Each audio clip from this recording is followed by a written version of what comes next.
Carlson. John is a professor in the University of Iowa College of Law and speaks to the interdisciplinarity of the Public Policy Center and the way that we like to work on various issues. He's also the director of our environmental policy research program at the center, and he'll be moderating the panel and introducing our guests.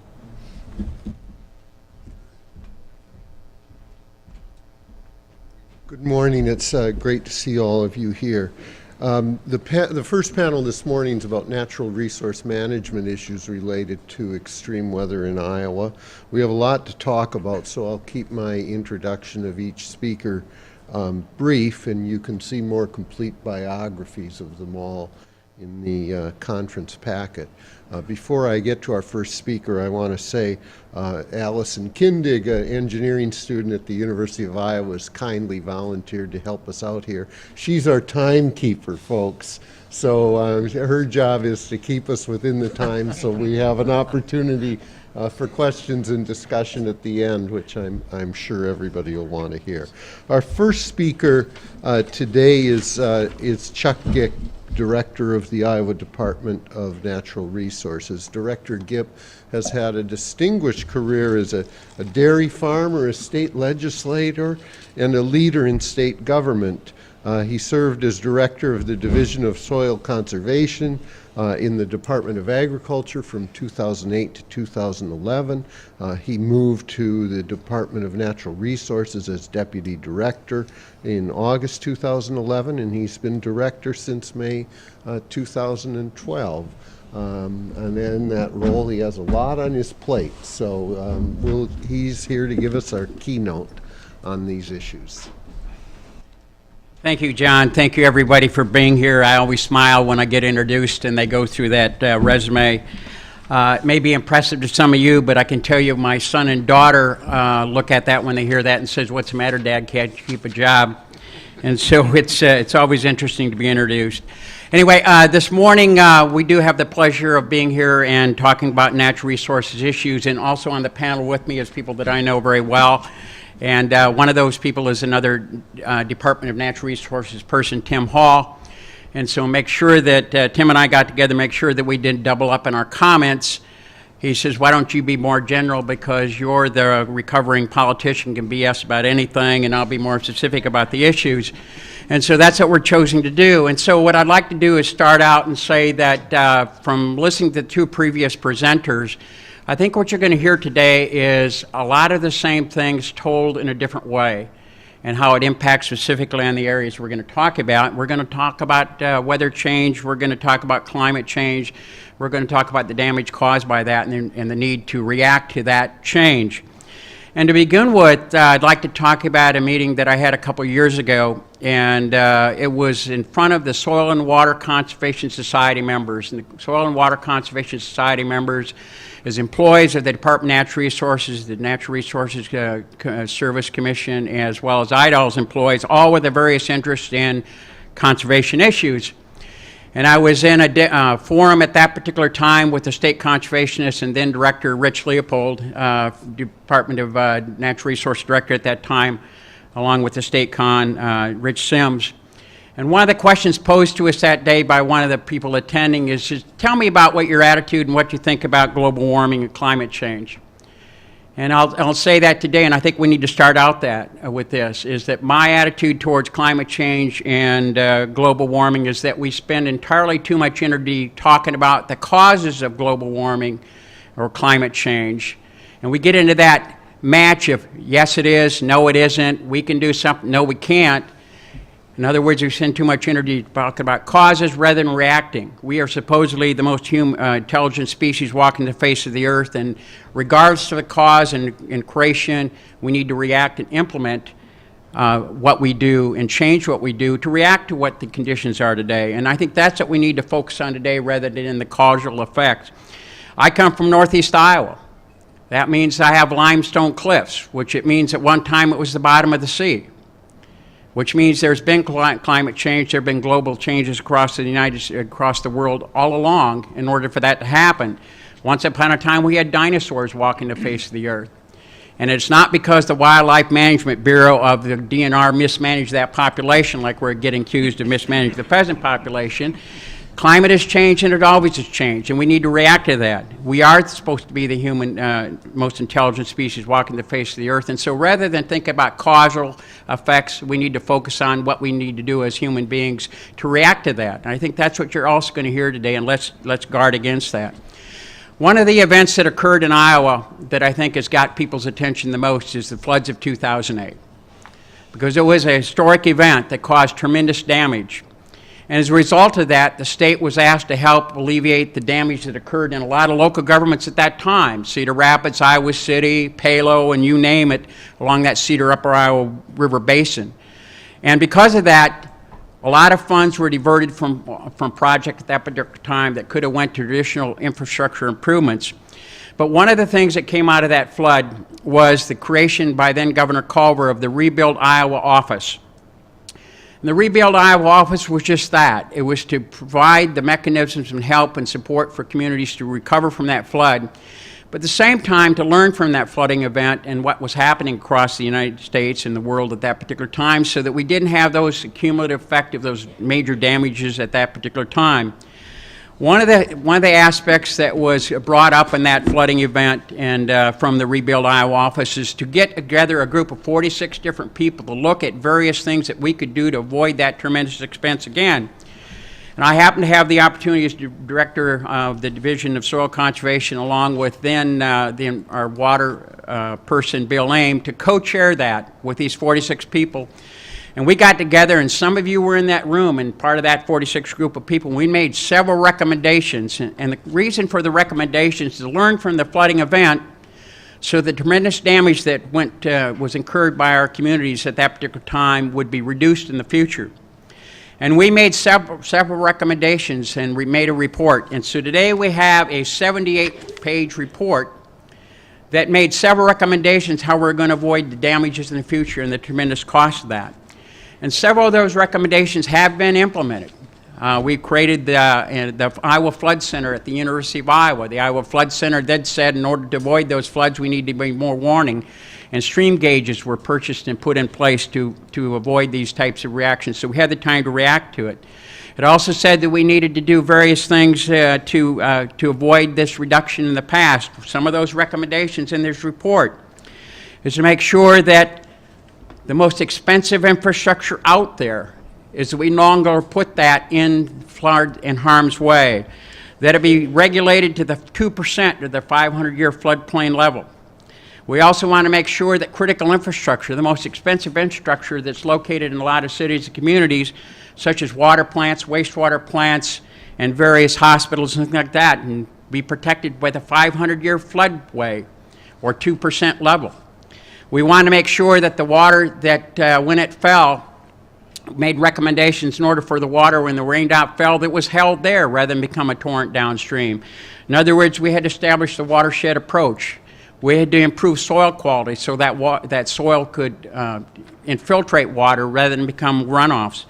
A number of these recommendations were followed and followed up on, such as the Flood Center, such as the floodplain mapping. We had historically poor mapping, and the Department of Natural Resources did not have the wherewithal, the financial ability to do that. So the legislature responded by providing us $2 million of floodplain mapping tools so that we could give communities the tools they need to determine where their development occurred.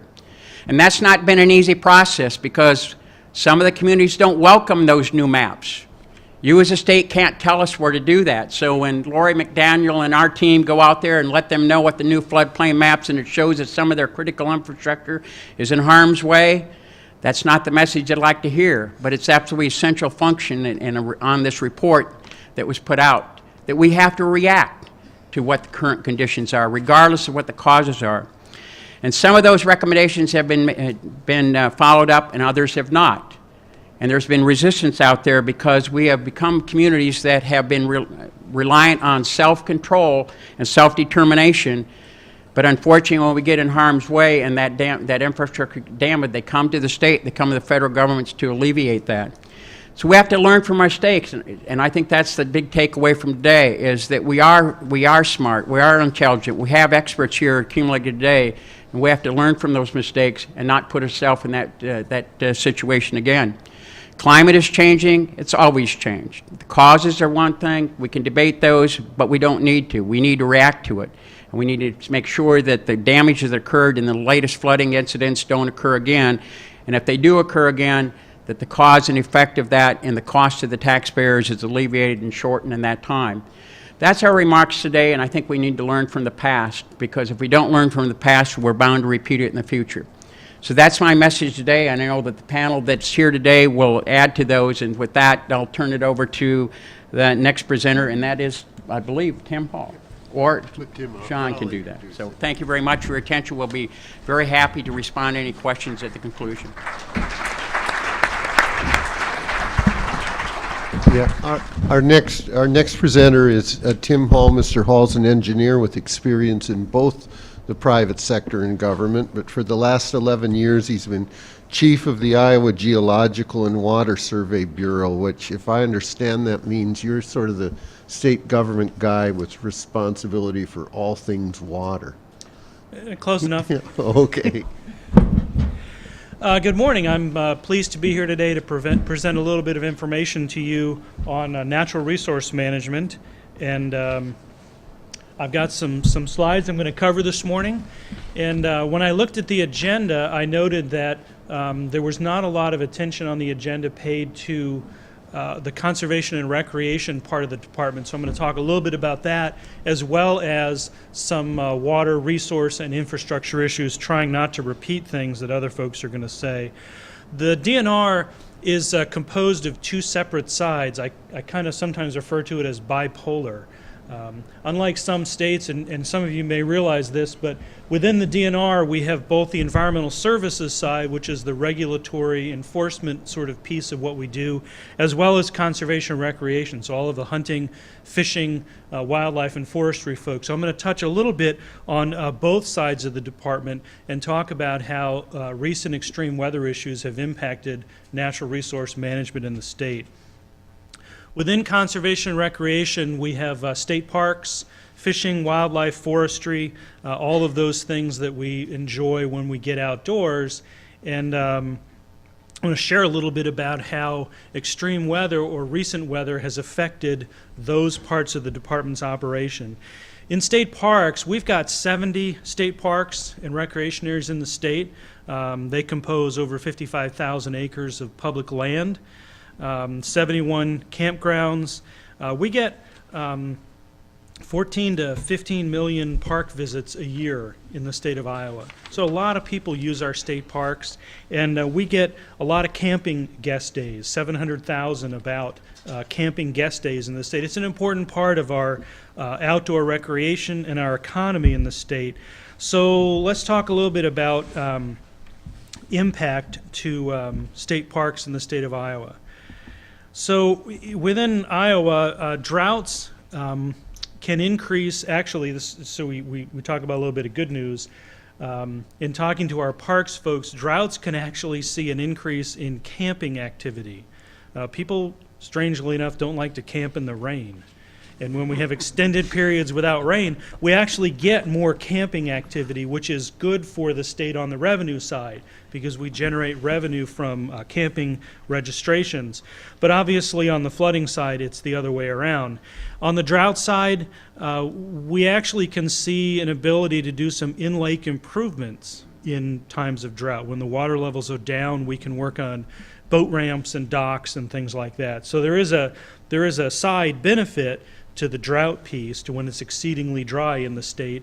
But on the flooding side, we can see extensive damage. Here's a couple of photographs from a park along the Missouri River, and these are the same structures in one picture as in the other, and I believe there was an extensive amount of sand and silt that had to be cleaned out of that park. So we can spend a lot of money on recovering from flood issues in state parks, the water things that Chris talked about earlier. On the fisheries side, there's a mostly a negative effect of flooding and droughting, extreme weather in fisheries. When it floods, we see invasive species can move into places where we don't want them. We actually have lost broodstock fish out of reservoirs when floodwaters have overtopped dams. I know in Rathbun a number of years ago there was an extreme high water event, and our fisheries folks said they lost half of some of their fish brooding stock out of the reservoir and over the dam and downstream, lost forever from our system. Impacts our ability to take those fish and stock them elsewhere for folks who want to fish them later. Obviously, droughts, when you have low water level, we get increased temperature, lower DO, we get a lot of fish kills. There are some benefits. In a lot of our shallow lakes in Iowa, when we see low water levels, that can result in an opportunity for vegetation to be reestablished in the around the edges of those lakes. And then when the water comes back up, we've got better anchoring of the sediments, better ecosystems. So there's a side benefit to having low water level in that we can get some better revegetation in our lakes. On the wildlife side, when we see flooding, we get damage to habitat. We can see a lot of materials that we spend taxpayer dollars on to establish can get washed away. That's an economic detriment to us. And obviously in the drought we talked about the water temperatures and the DO. We've seen an increase in disease in deer as a secondary result of drought. So we've seen some loss in our deer population, which may or may not be bad if you hit one with your car. Sometimes you like having fewer deer. We also see a decrease in insect populations in time of drought, and those are a food source for wildlife.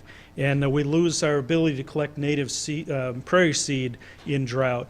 I've got one example of economic impact of current extreme weather that I want to share with you in some detail, and that has to do with pheasants. And I want to talk a little bit about not just rain, but I want to talk about snow. And Chris mentioned earlier in his opening remarks about this change in distribution of rainfall in the state, and how if we just look at annual rainfall, sometimes we miss the boat. And I want to talk a little bit about how the shifting pattern of rainfall directly has impacted our ability to manage the pheasant population. So what's the relationship between pheasant trends and weather?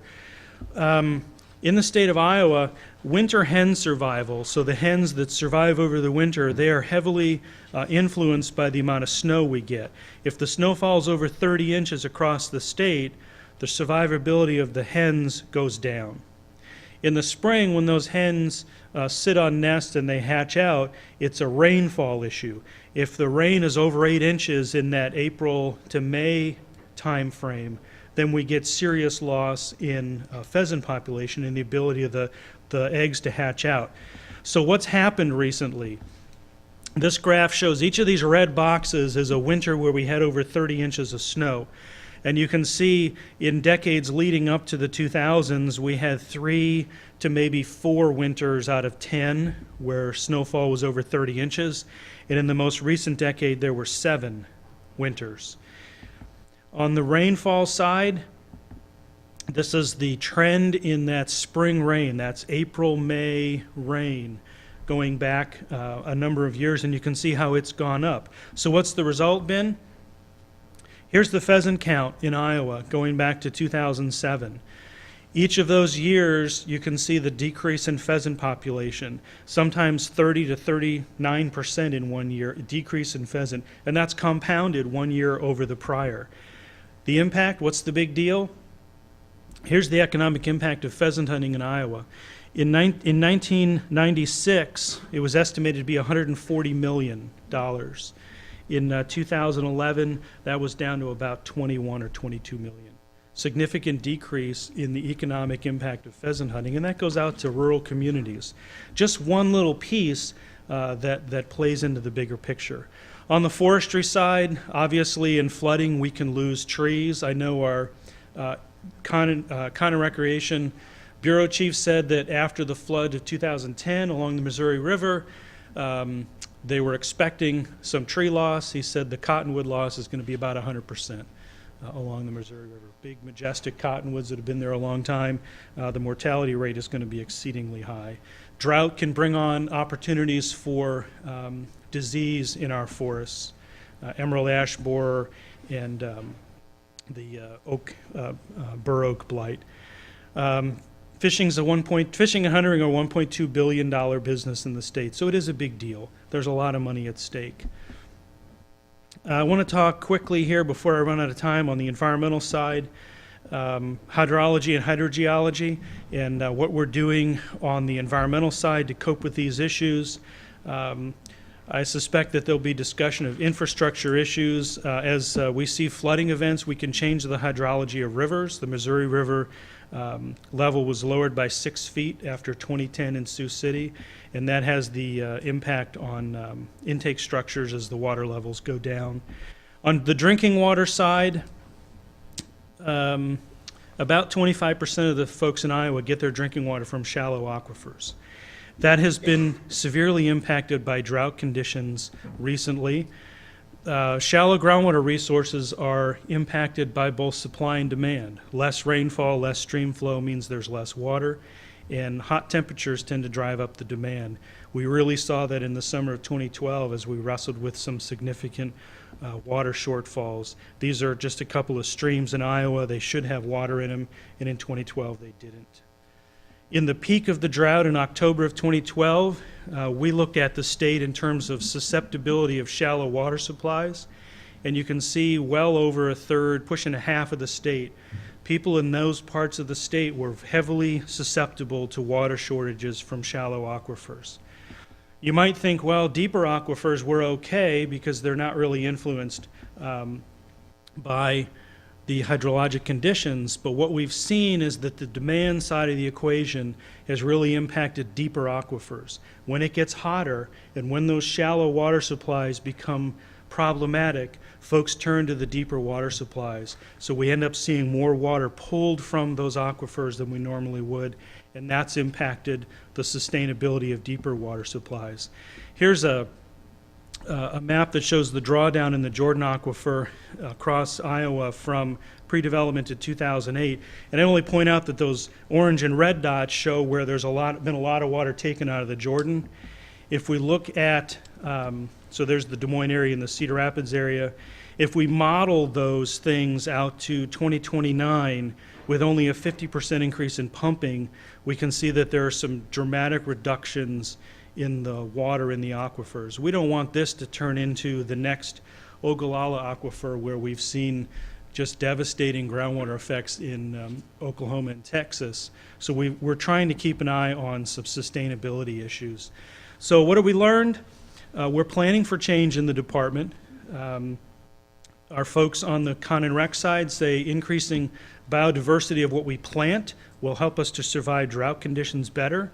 We're trying to use sustainable design in flooding, so we're not paying to replace state park structures. We want to incorporate adaptive strategies for climate and wildlife. We're pushing communities to look at water planning efforts before they get into a drought so that they can be prepared to react more quickly. And we're looking at modeling, and we do modeling for long-term sustainability in water supply issues as we move into the future. So those are some remarks I have. I will step away from the podium and we'll take some questions later.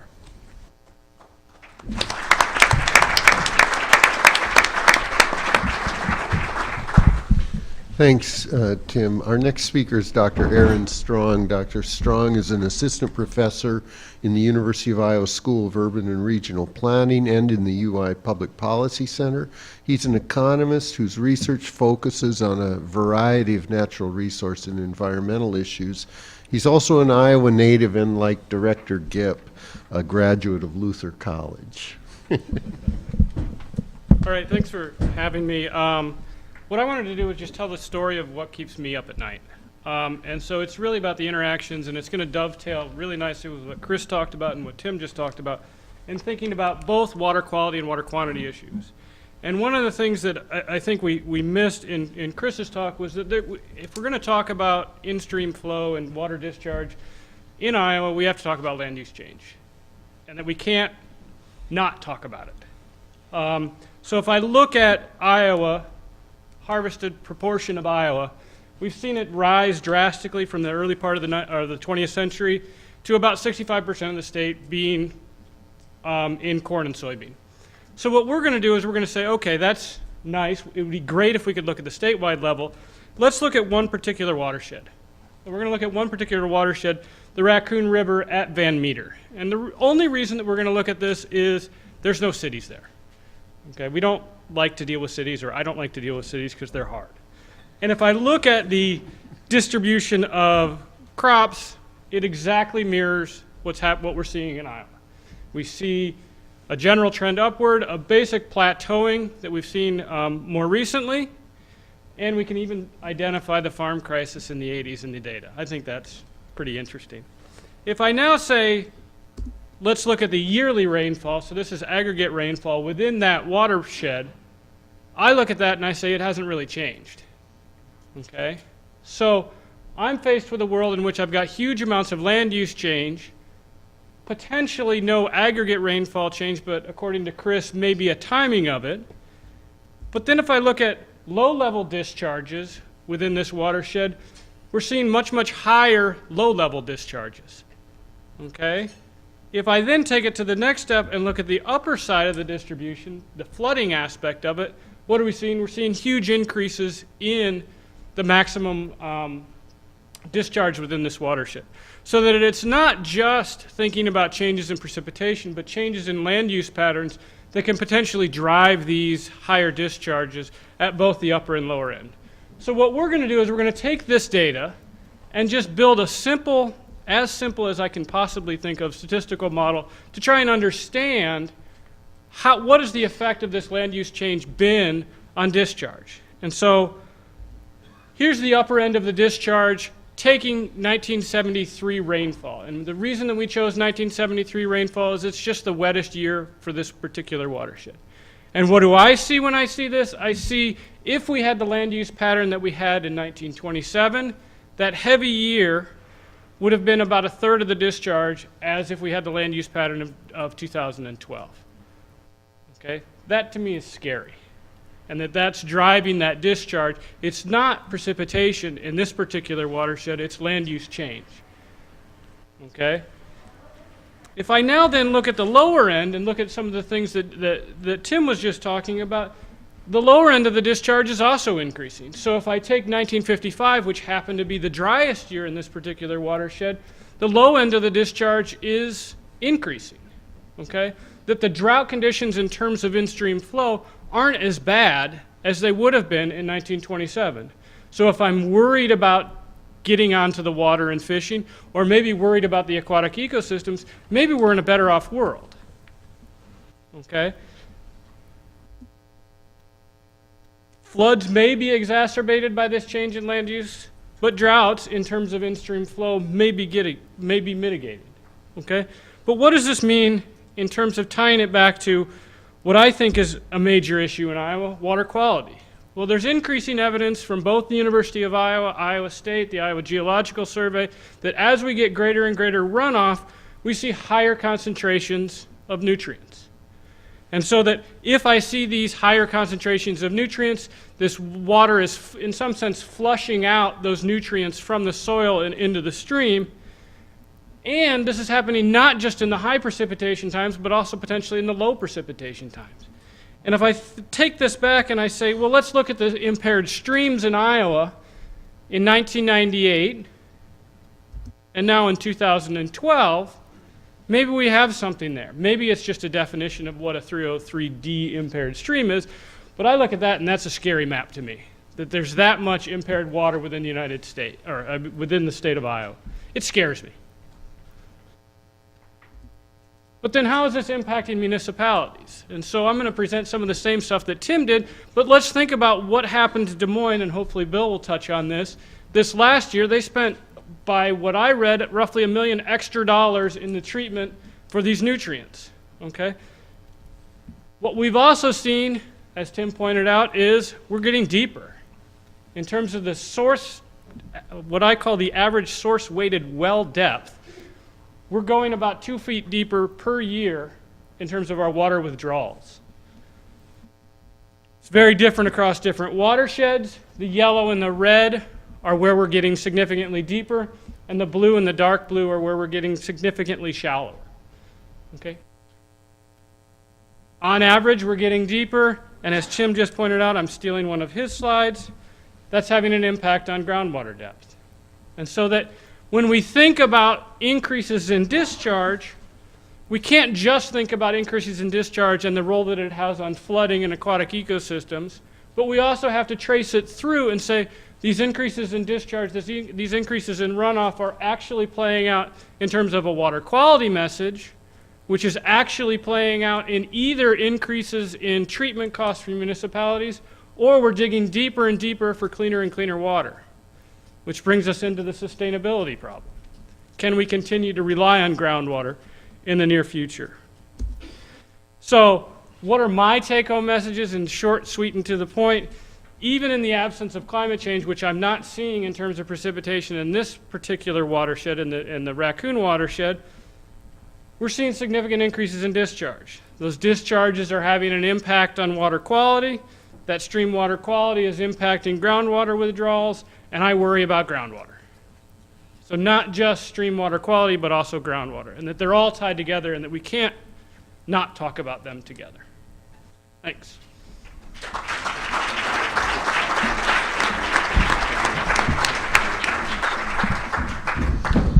Thanks, Aaron. Our final speaker is Bill Stowe, CEO and General Manager of Des Moines Water Works. That tells you almost all you need to know about why we were anxious to have him on this panel. I have to add my personal perspective that he's almost the perfect professional because he's both an engineer and a lawyer. Oh, boy. And not very good at either one, or I probably wouldn't be doing what I'm doing today. Thank you. Welcome to Des Moines for those of you who aren't from central Iowa. As you go through the session today, please drink lots of non-carbonated beverages. That's what we do. I'm with Des Moines Water Works. We produce the water that really serves as the ballast for 500,000 folks in 4 counties, certainly including the city of Des Moines as well as most of our suburbs. So welcome. Let me start by thanking Senator Bolcomb for the invitation today. Iowa's a better place because of Joe's work, not only at the University of Iowa, but in the state legislature. So thank you, Joe, for having me. Let's give Joe a hand. You know, I really appreciated Professor Anderson's keynote. A couple things that I think are pretty important to at least touch on in terms of my biases. First of all, it's ironic that I sit on the top of this hill overlooking the Des Moines River, although I'm in the drinking water business now. In 2008, I was responsible for flood control for the city of Des Moines. A baseball throw from here down the hill, just a little bit to our northeast, the levee on the Des Moines River breached in 2008. And if you have ever dealt with people whose businesses or homes are flooded by river water, your life will be forever changed. It is a horrible reminder of our vulnerability as a river city, in particular to the ravages of floods. And I see A.J. Mumm from Polk County Emergency Management here. He and I certainly worked in 2008, and what we were concerned about was a repeat in 2010 involving floods and its impact on an urban community. My remarks today will be a little bit different, but I think there really is one point that I would like to make also before I really get into the substance of it. First, as this seminar and many of the participants are a reminder of the importance of academic freedom and research in this dialogue that Professor Anderson talked about. I have the privilege of working on a regular basis in my job with faculty from the University of Iowa, faculty from Iowa State University. The importance of data and then the analysis of that data to the dialogue that we're talking about today is absolutely critical. So thank you to the faculty at both of those institutions as well as the University of Iowa, to the regents, and please remember the importance of academic freedom and research in moving us forward in this very important dialogue. A lot of discussion today about infrastructure, and let me talk about infrastructure for just a minute because it's my business on behalf of many of you who consume our water, our drinking water. Infrastructure and you're going to hear from the DOT director this afternoon, I think in many of our minds as taxpayers, we think of infrastructure as roads and bridges. And in the road use tax discussion that always comes up as the legislature comes to Des Moines, a lot of assumption that infrastructure means roads and bridges. In my business, certainly roads and bridges are very important, and certainly in my former life.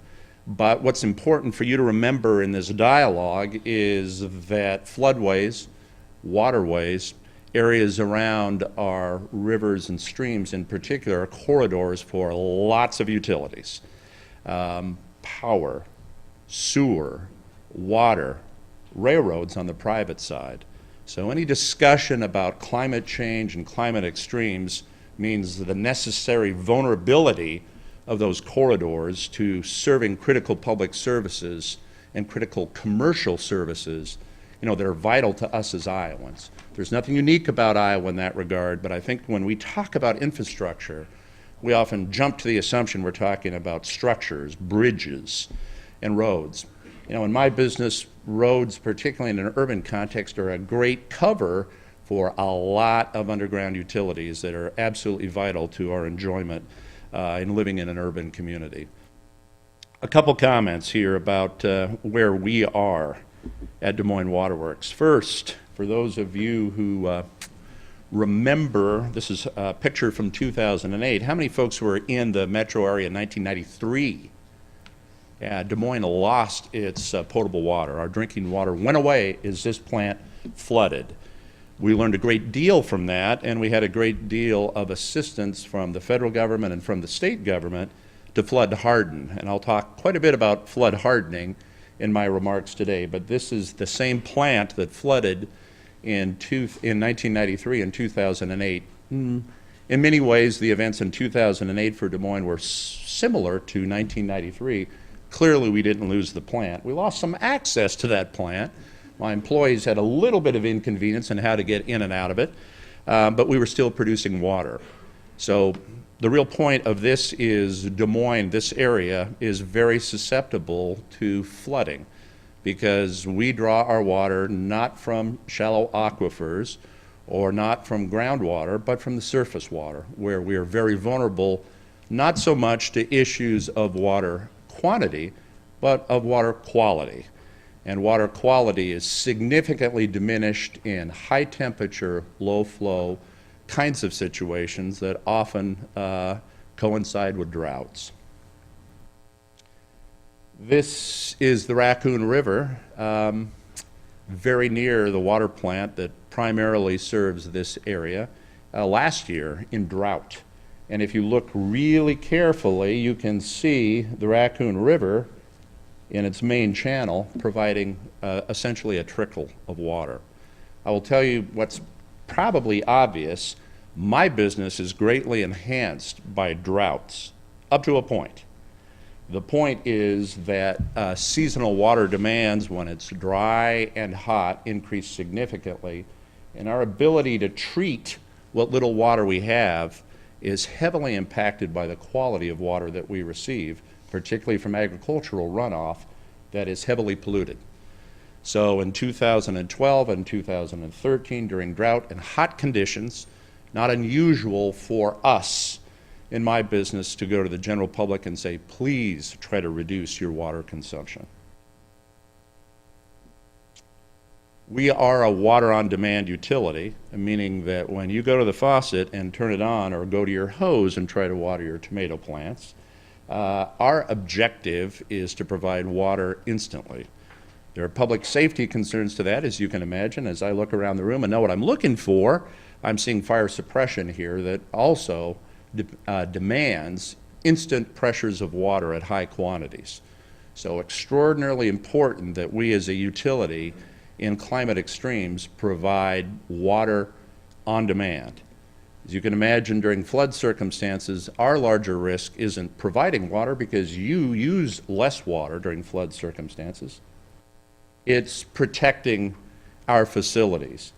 Here's a graph, a hydrograph, that really talks about the nature of our utility. You can see that during times like this, In the winter, we're basically a 30 or 40 million gallon a day utility.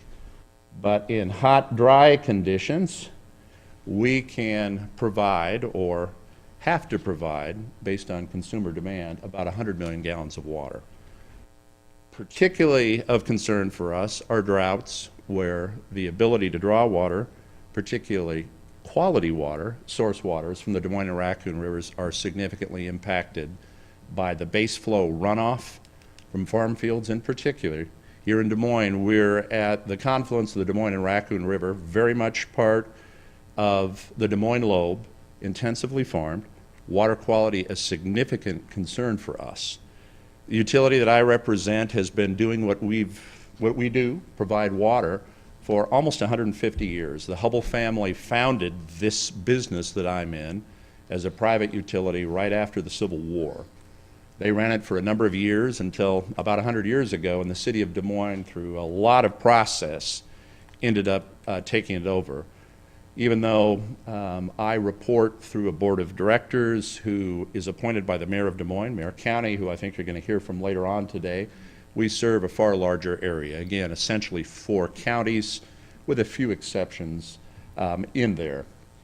But the real point of all of that is, in 150 years of our business, we have not been terribly concerned about our ability to provide water. In the last 2 years, we've been extraordinarily concerned about that, to the point where we've developed essentially a water rationing program if we were to need it. The point I make to you is clearly business climates have changed, climate itself has changed, our business has changed in a way that has us actually talking for the first time since the inception of this business about water rationing for 500,000 Iowans. This plan is one that we have approved through our board of directors, but what's important for you to recognize is that something is very much changing in our state in terms of the availability and the demand for water, and that has us greatly concerned. That plan provides a number of different steps to actually shave peaks and get us down to a level where we can provide water safely. What may or may not be apparent to you, most of your water use really now within your house, within your apartment, is driven by better water conservation practices than when most of us grew up. Low flow toilets, low use shower heads, a number of smart appliances that you use really has driven down your consumption in your house. But what we find is our market gets out of control, particularly in the summer months, because of irrigation. And irrigation, in the context that I'm talking about, is turf irrigation primarily. In commercial campuses, like many of our beautiful commercial campuses in the suburbs, and in your and my front yards. So our water rationing plan keys heavily on trying to reduce irrigation, and then ultimately gets into some very punitive measures if those measures don't work very successfully, and we look at a baseline number that essentially hits users for 4 times the normal rate of water consumption in the event that they exceed it. But pretty alarming for us in my business, because we're in the business of selling water. We like to sell water. And this time of the year in particular, we don't sell enough. It's rare, but unfortunately becoming less rare for us to be in a situation where we're concerned about our ability to produce water. Let's talk for just a minute about flood damage. This picture actually is on the Des Moines River, just north of us. We draw water from either the Des Moines River and or the Raccoon River on any given day, produce water, but high flows in rivers create significant bank erosion problems for us. And this project actually is intended to armor or protect the Des Moines River bank to keep it from eroding towards our pump stations and towards our horizontal wells that are part of the embankment in both the Des Moines and Raccoon River that we rely on for drawing water for treatment. You can see this bill from 2008, some $2.3 million, a lot of money. Not to divert your attention too much from today's discussion, but the Register has a great article today, I believe it's the back of the Metro section, on the frustrations local officials have with dealing with federal policymakers on issues of climate extreme, and I think you'll probably hear more from Mayor County about that today. We are actually in a lawsuit with the Federal Emergency Management Agency, which in 2008 authorized us to spend $3.3 million to protect our facilities, and then de-obligated that money. After we were in the construction process, said, oh, redo, we don't have money available because this is not the kind of flood protection that we as FEMA are chartered to be able to provide. Long and short of it is we have this convoluted circumstance where we have climate extremes, and unfortunately we have unresponsiveness on a number of different levels from leadership and how we deal with that on a regular basis. My pleasure again to be here. I'm excited about sitting on the panel to try and address some of the questions you may have. Again, welcome to Des Moines. Drink water, tea, and non-carbonated fluids today generously. Thanks for having me.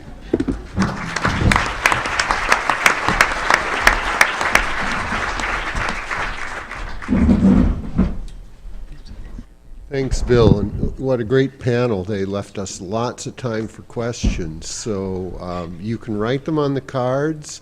If you ask them out loud, I'm going to try to repeat them because otherwise the mic won't pick them up. So if you do ask them out loud, keep them as simple as possible for me, please. But, or maybe we'll have a long break. Yes, ma'am.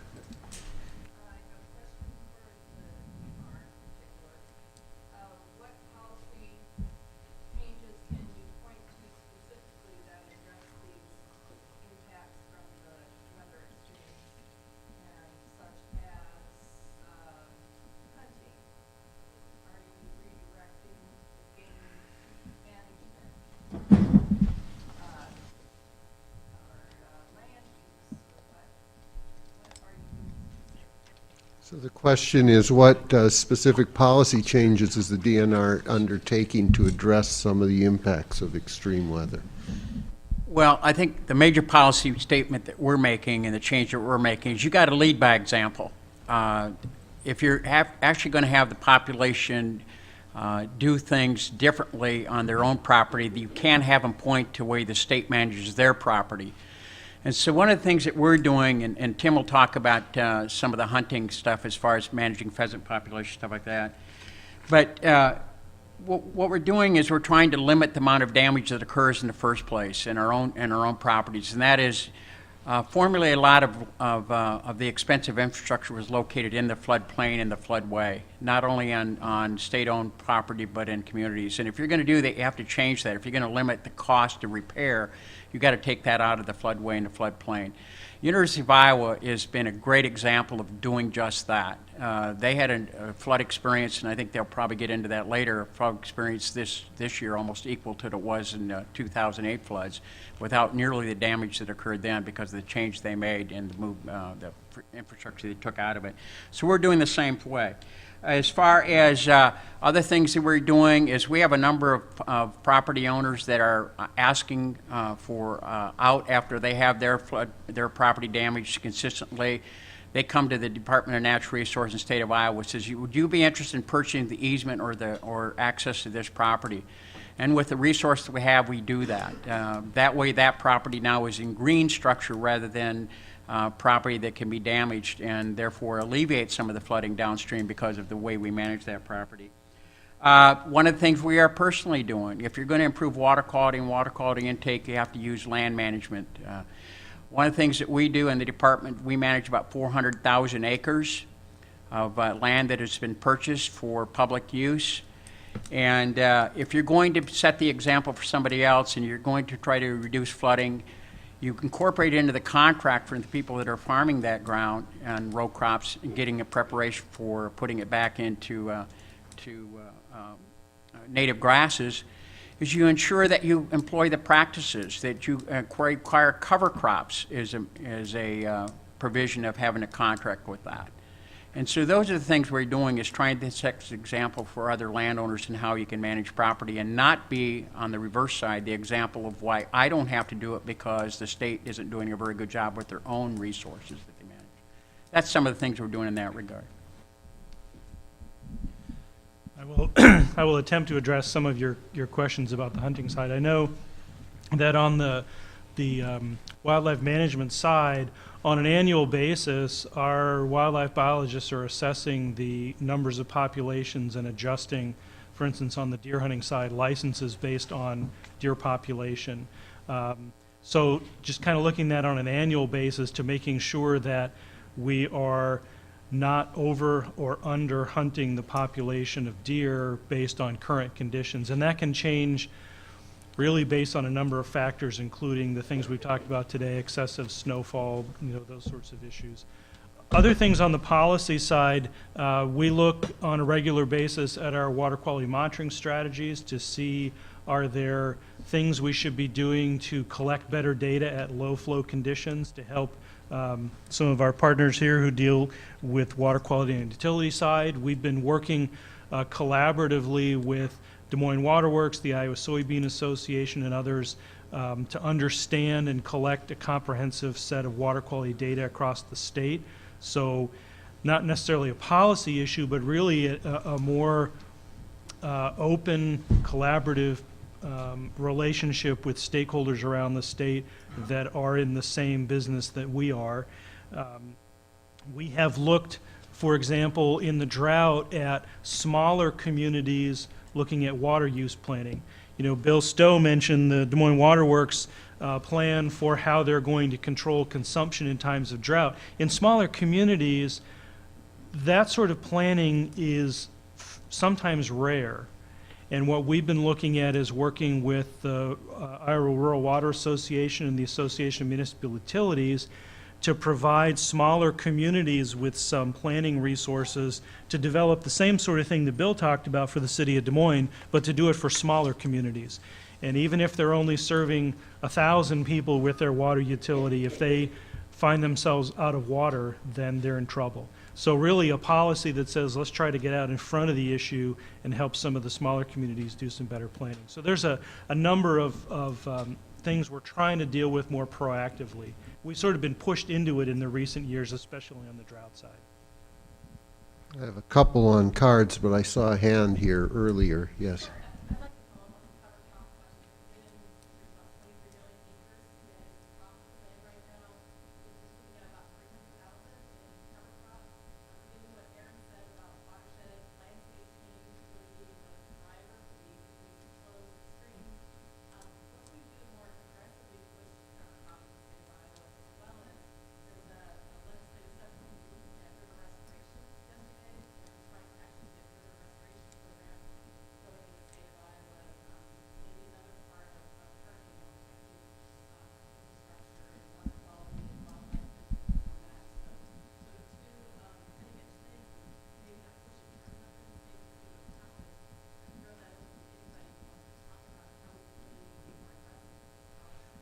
Okay, so the question is, how can we be more aggressive about pushing cover crops in Iowa and river restoration?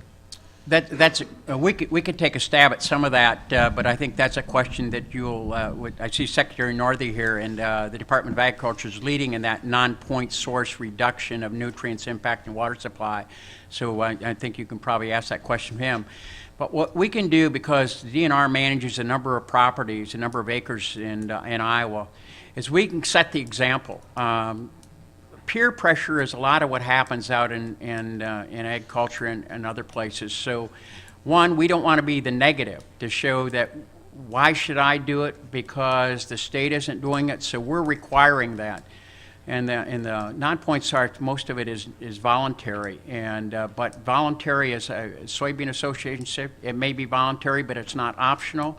Those are the kind of leadership comments and leadership that's taking place out there. But for us to be the leader and set the example of how you can still have production at the same time improve water quality through cover crops, things like that, we're requiring that as a condition of leasing state-managed land by the DNR. And so people see that they can get yields that are sufficient to make a living on, at the same time improve water quality by the state managed land being the example. That's how we're doing it at the DNR side with the land that we manage on behalf of the citizens of the state. If I may, on perhaps unusual for some of you to hear a waterworks person talking about cover crops, but I can't help but weigh in on this one. Your basic question, how to promote it. First of all, let's look at farm policy. Let's look at the Farm Bill itself. Let's tie conservation practices to eligibility for crop insurance as an example. Not all the leadership has to come from the state. I certainly have to scratch my head a little bit at the phrase voluntary but not optional.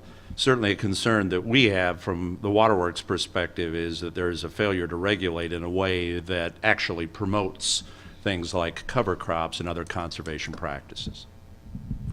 I have a couple of questions here. This one I think is for Bill, but anybody's welcome to weigh in. What state policies are needed to assist water utilities in cities during droughts? You know, one of the issues that we have been working with regulators on is a clear statement of what the priorities are in the state for water shortage. What are the trade-offs between agriculture and human consumption, as an example? But I think very important to our view of what needs to happen legislatively also is greater support for the DNR in terms of funding and staffing.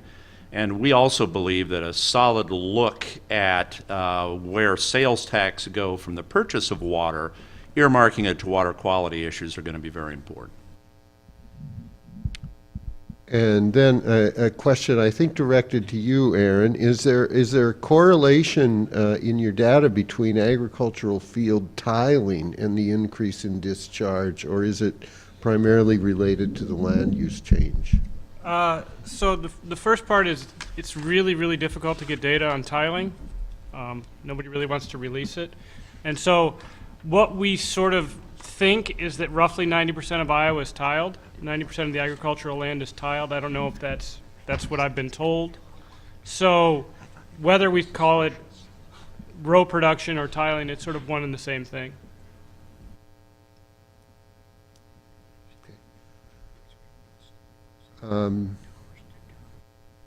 There was a question here, and you had a question earlier.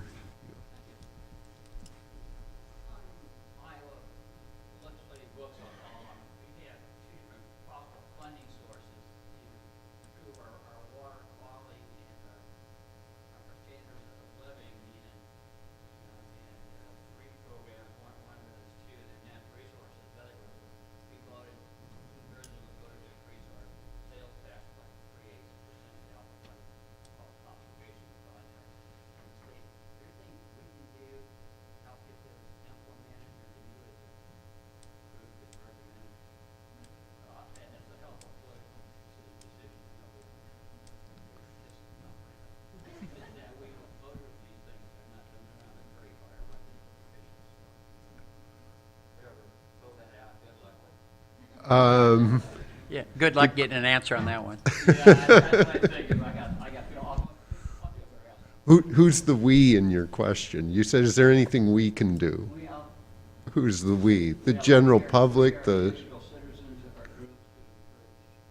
Okay, is there anything that the citizenry can do to encourage implementation of funding that's already in place or plans that are already in place? I'll be happy to throw this one out because I'm not an elective, nor will I ever be, I'm happy to say. And I don't mean that in disrespect to the electives, just not my cup of tea. At the end of the day, Iowans have shown their support for that levy. You and I need to move forward by talking with legislators to give that substance. We know there's a huge need out there. Let's make sure the legislature knows that and is able to take our will and connect it with funding sources.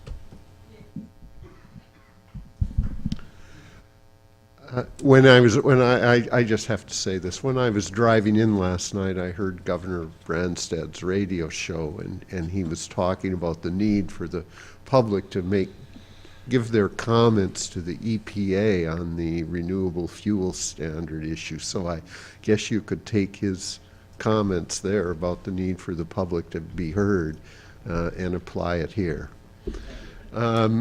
Here's a question.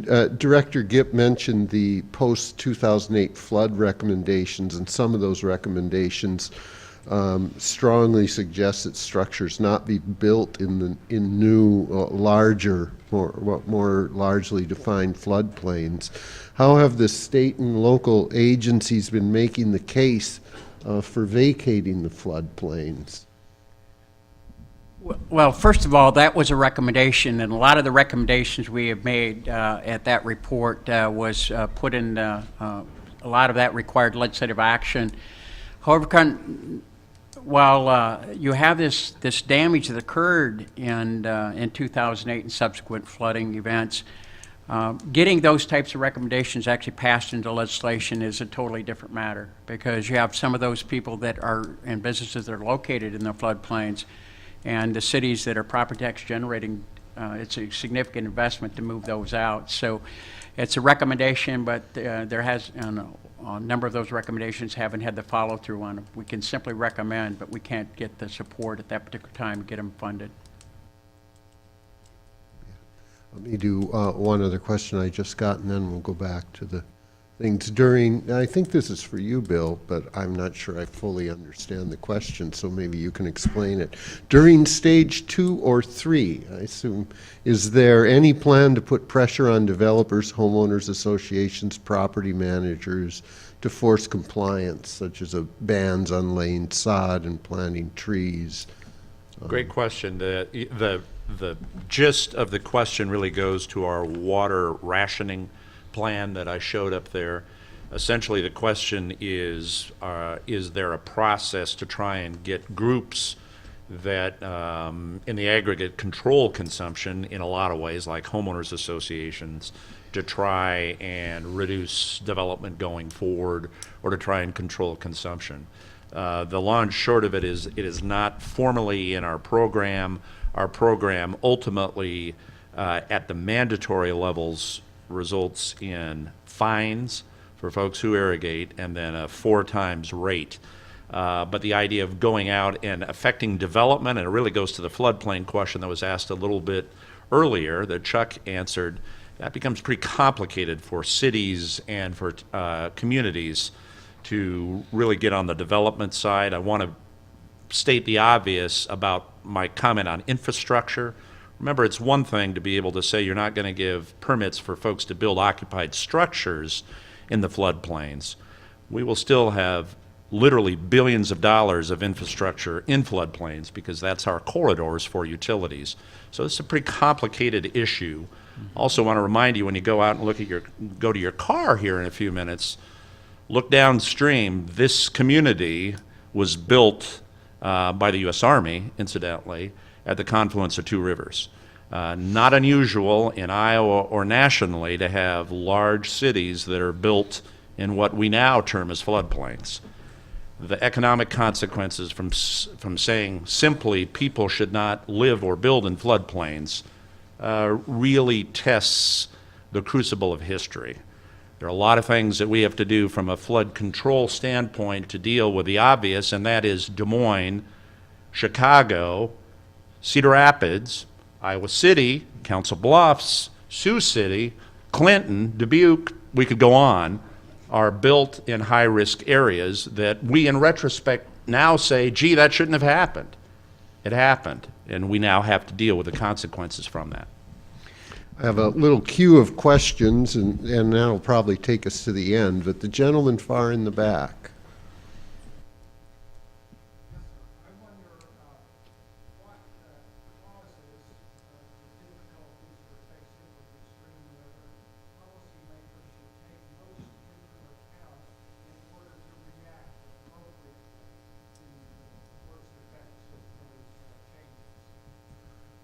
So the question is, what causes of the extreme weather should policymakers pay most attention to in figuring out how to react to the consequences of that weather?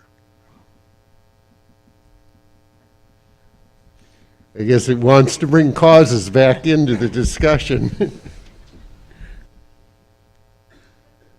I'm happy to comment on it. Again, as a non-elective and not a faculty member, I probably have a little protection. You know, at the end of the day, carbon tax needs to be seriously looked at. We're talking about warming issues that I realize talking about causation is extremely controversial, but at some point the data takes you to that discussion. I'm gonna take the other side of that and react to the fact that we are having more extreme weather events in the last few years, and it's predicted, as the first presenter suggested, that it's going to be more in the future.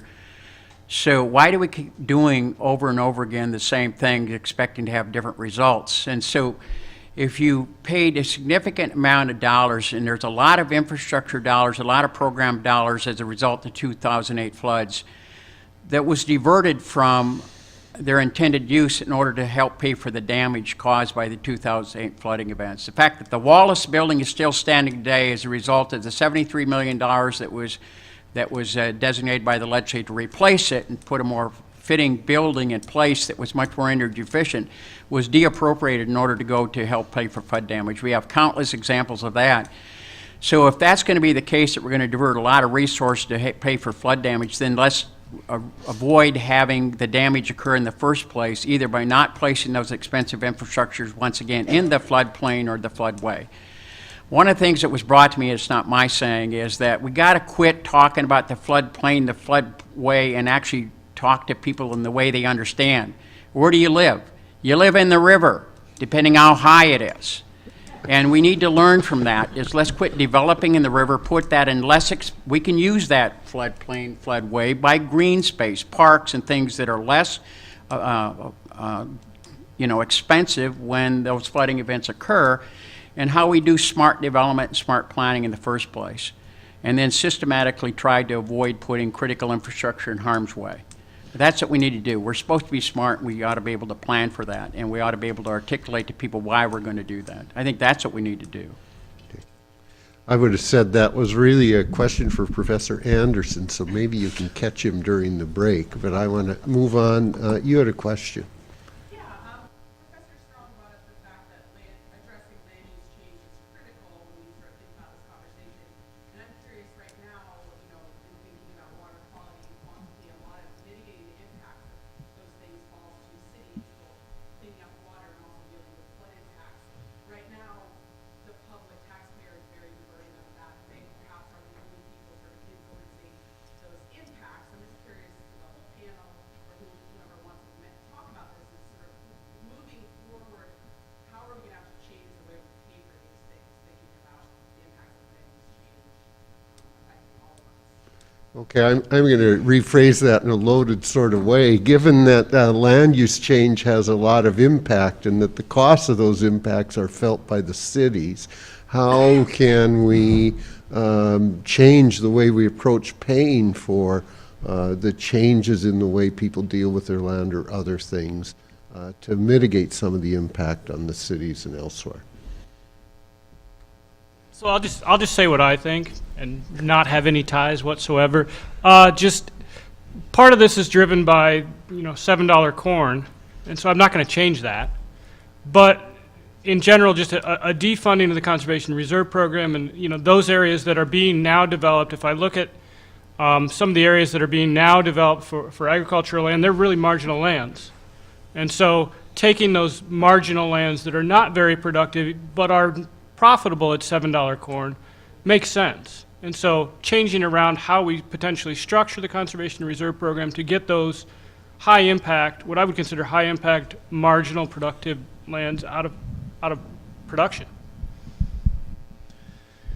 The root of the question, and as Aaron's answered it, I think is right on. It's an insurance issue, a risk issue. And again, speaking as someone with deep connections to cities and municipalities, Des Moines, as an example, not long ago, 2 or 3 years ago, really departed from the idea that federal aid through the Corps of Engineers, through FEMA, through other sources, really is something that we could wait on. So there has been a significant impact on Des Moines and Des Moines area ratepayers and taxpayers, meaning both property tax issues but also utility tax issues. The reality is that, and this would probably be unpopular with some Des Moines leaders, that probably is a fair allocation of risk and a fair allocation of cost. You and I, as federal taxpayers, are paying for a flood insurance system that supports recreational property protection on coastal areas that probably doesn't make a whole hell of a lot of sense.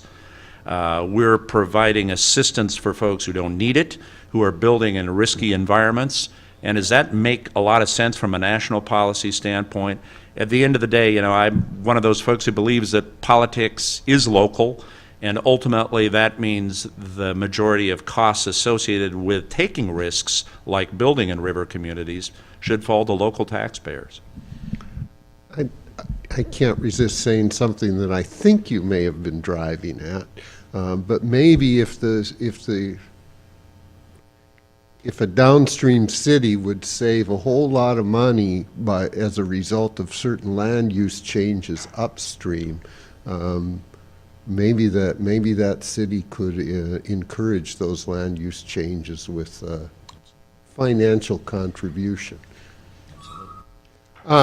Let's see, we have, you had a question, and I'd really like to have a clarification from Mr. Gipp about causes. Maybe like the causes. You said, I believe I'll paraphrase you, that causes were something in terms of climate change that's always taken place. So we've had climate change forever. A lot of folks disagree with that, as you know. It's a controversial subject. 97% of the scientists say that climate change is real, that it's man-made, and is induced by burning fossil fuels. You deny that? Shouldn't we be debating that? No, I'm not denying that. I'm just saying that we got to get beyond that. And I think we waste too much energy having this debate about causes versus reacting to it and learning from it. That's the point I think we have to have the takeaway from. We need to learn from that. You're not going, as Aaron's charts and previous charts showed the first presenter, Chris, his chart showed that we've always had spikes. They're becoming more frequent right now. He's also predicting is that it may be a cyclical nature that we're in right now that we're causing those things. It hasn't been that many years ago when I was sitting there watching about the new ice age that was coming. And so we've had these debates before. The point I want to reemphasize is that we spend too much time arguing with each other about causes rather than learning the fact that there is change that needs to take place. So rather than spending our time and energy, let's not put ourselves in harm's way. That's I think, got to be the takeaway, is let's not put ourselves in harm's way in the expense that takes, because what it's taken is a lot of resources to fix up stuff and allow us to continue doing not very smart things, rather than taking those same dollars and putting into improving, everything else, instead of putting it, fixing up flood damage that we don't need to have put once again back where it was, just because it was there once. That's the point I think we need. I'm glad you asked the question so we can clarify that for you, but that's my point. Let's not worry, let's not spend so much energy in this debate, and let's just react to the fact that climate is changing. I have we're out of time, but there's just one question. I hope it's a short one. Several years ago, the DNR Geological Survey stopped monitoring our groundwater supply. That's the assertion in the question. Are there plans to start monitoring again? And when? That's a good question. It is actually the case that a number of years ago, our statewide groundwater level and quality monitoring network was suspended due to resources. We are actually in the process right now of reestablishing that groundwater monitoring network so that we can track long-term trends both in groundwater levels and in groundwater quality. So that is in the process of being reinstituted even as we speak, so that we can start to get that information. I believe we did some sampling last year, and that's on the calendar to be repeated from this point forward, really driven, among other things, by the need to have better and more accurate information so that we can do long-term sustainability modeling of our groundwater resources. So, yeah. Please join me in thanking the panel.